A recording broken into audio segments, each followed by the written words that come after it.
Buenas tardes. Nuevo espacio para hablar de videojuegos en Echamos una partida.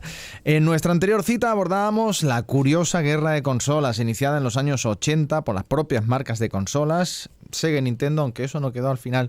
No hubo unanimidad para que nos entendamos en respecto a eso, aunque sí es verdad que Sega y Nintendo fueron los que mediáticamente más empujaron en esa guerra de consolas inicial. Luego derivó en guerra de consolas de consumidores, que sigue en la actualidad, con haters y demás. Pero hoy queremos hablar de dos tipos de videojuegos, los AAA y los indie. Para que nos entendamos, los videojuegos AAA son productos que cuentan con un presupuesto muy importante, con un equipo de personas verdaderamente amplio. Los indies o independientes son juegos más pequeños que no cuentan con tanto presupuesto ni programadores, pero que están siendo también están teniendo una influencia muy grande en la industria del videojuego.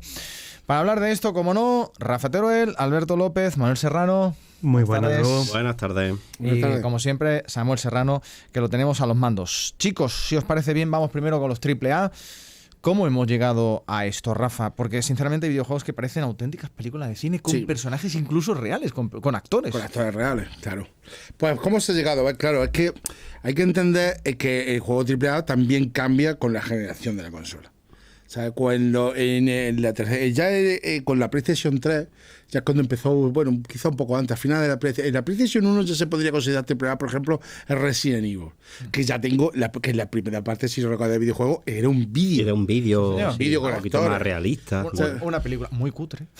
Bueno, a mí me voló. Hoy en día se ve muy cutre, pero en aquella época se vendía de los 16 te volaba la cabeza. Te volaba la cabeza. Son proyectos con muchísimo dinero detrás, con muchísimo marketing y un equipo muy grande para trazar un producto de mucha calidad. Y claro, y cada medida que ha ido saltando las generaciones, pues el presupuesto ha ido aumentando exponencialmente. Y la tecnología. De hecho, cuando la PlayStation 3, un juego AAA costaba unos 90 millones de dólares y ahora ya ronda los 200. Sabes que estamos en una barbaridad. Son juegos con muchísima presión, con muchísimo equipo, mucho tiempo de trabajo, mucho marketing muy agresivo, porque están vendiendo un producto muy caro. Entonces hay no solamente que recuperar, hay que triplicar los beneficios. Y entonces, claro, no es tan fácil, no es como hacer un juego indie que con un es un riesgo muy grande, porque hacer muy una inversión de esa para que ahora el juego no se venda o no tenga el éxito, ahí te la juegas. Pero ojo, Alberto, no todo el AAA supone que estás ante un gran videojuego. A veces el brillo de unos graficotes ahí tan tochos no nos deja ver el bosque. A veces pasa de que se pega un batacazo. Claro. Que la gente o los jugadores se dan cuenta de que ha puesto mucho dinero. No hay nada. Mira, el Forsaken, uno que sacó, que se esperaba un AAA aquí con muchísimo dinero detrás, se pegó un batacazo bestial, antes de salir con la demo nada más. ¿Sabes, Rafa, que a mí me gustó? ¿Te gustó, no? Sí, era yo. Eras tú eras el único que no tuvo que devolver a las pelas. Bueno, o el Cyberpunk, que se pegó un batacazo bestial porque se sacaron tan pronto, y mira que llevaba años y años de producción. Pero es un problema que tienen muchos juegos hoy en día, porque hay muchos juegos que te lo sacan en pre-lanzamiento y se tiran años y años. Yo tengo juegos en los que llevan 12 años en pre-lanzamiento. Es decir, todavía no han sacado una versión 1. Y en cambio ese juego lo van sacando y van sacando expansiones. El Ark, por ejemplo, es uno de ellos. Uno que ahora va a salir, este verano me parece que salió hace un mes o así. Salió ya la versión 1. El 7 Days, por ejemplo, pues se ha tirado y es un juego del 2014. O sea, se ha tirado 10 años hasta sacar una versión oficial ya. Hasta ahora está en pre-lanzamiento. Y esos juegos, la verdad que es un poco arriesgado. Sí pueden sacar mucho dinero, sí pueden gastarse mucho dinero en ellos, pero si lo saca a pre, como pasó con Cyberpunk, demasiado pronto, no usando ya depuradores como en toda la vida se ha hecho, un jugón que lo tienes allí, pum, pum, pum, y te va sacando todos los fallos. No, está usando a tus mismos clientes, lo está usando para depurar un juego. Y te van comunicando los fallos, van viendo los fallos y tú vas sacando parches sobre ese juego. Y eso es muy arriesgado, porque si un parche es una cosa mínima, vale, pero ¿qué pasó, por ejemplo, con el Assassin? Hay un Assassin, no sé cuál de ellos, de los primeros. El Unity puede ser, el de Londres, ¿no? Que era horroroso, atravesaban las paredes, te aparecían los enemigos de golpe. Sin embargo, ahora lo juegas y es absolutamente lo han arreglado, brutal. Pero uno de los mejores que hay. ¿Después de cuánto tiempo? Claro, tuvo que pasar mucho tiempo. Bueno, igual que con Cyberpunk. Cyberpunk Sí, igual, sí. es una maravilla, ¿eh? Pero Sí, pero ahora. ahora. Al principio. Y devolvieron un montón de dinero porque la gente devolvía el juego. Algunos claro. mandos rompió, ¿eh? Algunos mandos rompió contra la pared.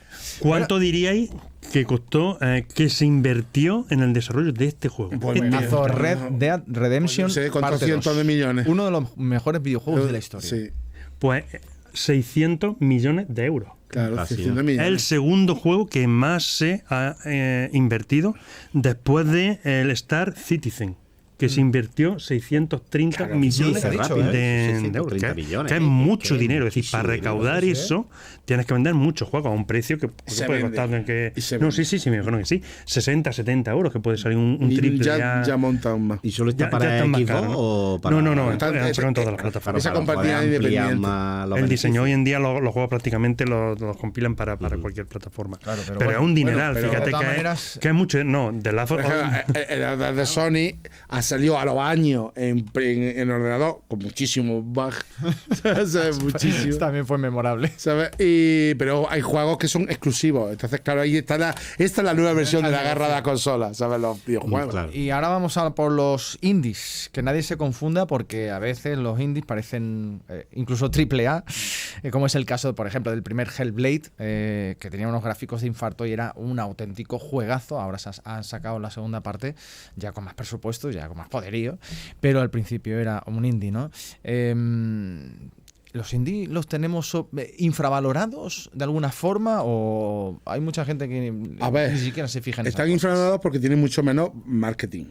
Entonces es normal porque son compañías independientes, con muy poca gente, no tienen dinero para marketing. Pero hay juegos maravillosos indie, vamos, a nivel de grandes compañías. O sea, pero falta eso que no llega al público porque no tenemos marketing y vemos lo que vemos. Que tú cuando te anuncias, pues te anuncian los AAA que están ahí intentando recuperar y ganar dinero. Normal. Pero el indie no hay que desmerecerlo porque es grande historia del juego indie y encima ahora se apoya en nuevo un pixel art que de los 80 y 90 que está es muy bonito porque es retro. Entonces es muy fácil y más fácil programar así con ese diseño gráfico, o sea, y con esa perspectiva, no tener que utilizar 3D, no tener que utilizar pues un juego indie con este diseño y con pues mucho más fácil de hacer, podemos centrarme en una historia bonita, en una jugabilidad buena. Si es que es lo que hablamos, yo como amante de los retro, la verdad es que yo no miro en un juego que sea AAA, que tenga unos gráficos de la leche, que tenga súper acabado. Yo un juego que me enganche, que sea bonito, que tenga una historia chula y ya está. Me da igual que si encima tiene calidad gráfica, perfecto. Que si no lo tiene y es muy básico, me da igual. Yo lo que me importa es la juegue, y si hay indie que sea AAA, me da igual. Es un juego que te enganche y que te guste. Yo no miro que esté súper grabado, que parece película alguno. Por eso yo como amante de los retro me quedo más en... No miro el presupuesto, lo que cuesta, o el juegazo que tiene unos gráficos, ¿no? Es jugabilidad. Que el juego más simple, más tonto, como fue el del Pong, un juego engancha como uno con más gráficos. Yo me quedo con eso. Además, Manolo, la influencia que tiene el juego indie se puede ver perfectamente en una consola tan vendida y tan importante como es la Nintendo Switch, porque si le quitas sus grandes juegos de Mario, Nintendo, los de Zelda, los de Metroid y tal, pero le quitas eso, casi todo el mundo que tiene una Nintendo Switch la tiene al final para los juegos indie. Sí, porque además es una de las consolas que realmente tienen más juegos indie en su repertorio. Vamos, Sony, por ejemplo, en la PlayStation 4 tiene también un mercado muy grande. La PlayStation 5, la verdad que no sé si también tiene muchos portados o no, pero por ejemplo, ya no solo juegos indie, que tiene muchísimos, sino que te van haciendo en reediciones de juegos antiguos. Es decir, te van cogiendo juegos antiguos, sean indie o no, pero te van cogiendo, en la Switch estoy hablando, te van cogiendo juegos antiguos y te los van metiendo. Y te metes en la tienda y de cada 10, 15 juegos que ves, tiene uno o dos que son juegos realmente conocidos y que te pueden sonar. Todos los demás son juegos indie. Y como bien decía, hay juegazos. Es decir, hay juegos que yo he jugado con juegos oficiales y de jugar y decir, mira, después de 2 o 3 horas, mira, lo dejo porque es infumable, no puedo jugar con este juego. Y en cambio, los indies estos de oferta, oye, 2 euros, este juego 5 euros. Y lo coges y te tiras días jugando con jueguecillos, sobre todo pixel art, como decía Alberto, jueguecitos tipo pixel art, con una mecánica mucho más tranquila, porque también depende de qué tipo de jugador sea, pero para jugadores yo creo que de nuestra edad, que sí de vez en cuando nos gusta jugar algo de acción, pero sobre todo luego hay momentos que dices, oye, ahora estoy tranquilito, no que tengo que estar jugando un shooter o algo de eso, yo quiero jugarme algo tranquilo. Y ahí es donde en mi opinión, los indie juegan el mejor papel, que es en los juegos elegantes, pero sin gastarte millones en el desarrollo ni millones en publicidad y demás. Como dice Rafa, ese es su contra, es decir, no tienes publicidad, no te gastas en publicidad, no te conocen. Pero hay juegazos en todas las plataformas. Es que además, aunque ese nombre va a salir más veces durante estos programas que estamos haciendo de Echamos una partida, tenemos el ejemplo perfecto de lo indie y además de nuestra tierra. No es de Jaén, pero es de Andalucía, es de Sevilla, Blasphemous, un juego indie que ha resultado ser un auténtico éxito, que ha vendido una barbaridad y que es ejemplo de Metroidvania en todo el mundo. Un ejemplo claro de lo que estamos hablando. Un juego sin tampoco unos gráficos súper, que es un juego modesto, pero muy jugable, muy que engancha. Y recuerda mucho a otros estilos de juegos. Y el gran debate, ¿AAA o indie? ¿Qué preferís? A ver, yo soy de los dos, pero hay una cosa importante que tendríamos que decir, es por qué nos gustan los juegos AAA. Y es porque a medida que hay un efecto que se llama valle inquietante, que es un efecto psicológico, que cuanto más real es una imagen, más le vemos defectos y más queremos que nos incomoda que no se parezca, y entonces buscamos la perfección. Entonces, en los desarrolladores nos damos cuenta en los videojuegos, las películas, en todo. O sea, en que si yo hago un circulito con 2 rayitas y una sonrisa, todos sabemos que es una persona y nos encaja perfectamente y somos felices. Pero a medida que quiero que sea más real, o sea, es cuando más nos fijamos, y cuando hay algo que no concuerda, nos chirría y no nos gusta. Entonces, ¿qué pasa? Que, claro, que si yo quiero una buena historia que parezca cinematográfica, pues necesito... Claro. Un equipo bestial, un montón de dinero para que esto funcione. Para que funcione la historia, por ejemplo, de The Last of Us, pues tenemos que tener unas caras perfectas. Incluso ahora utilizan actores, ¿sabes? Para que actúen, para que sean lo más real posible, porque si no chirría, y entonces todo mi dinero que he invertido se va al traste. Entonces, por eso, es un problema que tenemos los humanos somos así de exigentes. Entonces, cuando queremos que algo esté, que sea la leche, que esté perfecto, pero también nos puede valer un juego retro para estar un rato tranquilo, ¿sabes? Entonces, bueno, no retro, indie. Indie es distinto, no confundamos. Sí. Indie, vale, no tiene que ser retro. De hecho, hay juegos que son independientes, que son pero tipo... lo de Valle Inquietante me ha encantado, ¿eh? Bueno, gran debate. ¿Qué tenemos? ¿Qué decidís? ¿AAA o indies? Yo prefiero retro, ni uno ni otro. ¡Retro! A ver, como más próximo al retro, indie. Yo en realidad, a mí me gustan los dos, porque yo tengo de los dos juegos, pero yo siempre estoy deseando que salga un AAA bueno. Yo juego a los... es que a mí me gusta todo, ¿eh? Sí, es que yo tengo muy buena boca.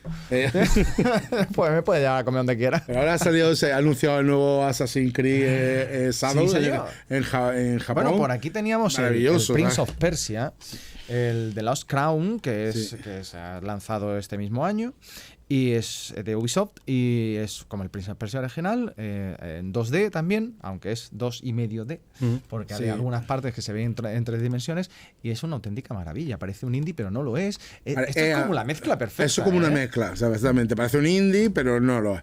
Es un juego retro, pero con gráficos, con música y con una historia a lo moderno. Porque sí, en el Prince of Persia original tiene la historia de, bueno, el visir que secuestra a la princesa y tú tienes que rescatarlo. Claro. Y ahí se acaba la princesa, toda la historia.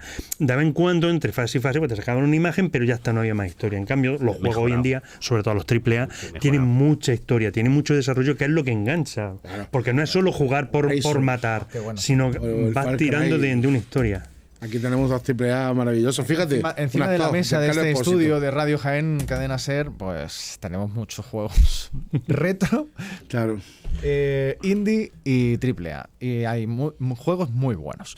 Bueno, quizás nos quedamos con el Castlevania Symphony of the Night. Venga, venga, sí, que sí. Para mí, el Venga, Castlevania sí. Symphony of the Night, para mí sería un AAA. Sí que no lleva un Falta algún desarrollo Metroid por aquí, grandísimo. venga. Sí, sí. Bueno. Pero para mí lo sería. Sus lo perdono. Venga, pues Rafa Teruel, Alberto López, Manuel Serrano, muchísimas gracias por echar otro ratito de charla aquí en Gracias. Echamos A una vosotros. partida. Pues en el próximo programa hablaremos precisamente del videojuego como una nueva forma de arte. Sí, sí, sí. Vamos a hablar de eso y vamos a ver si es realmente una forma de arte.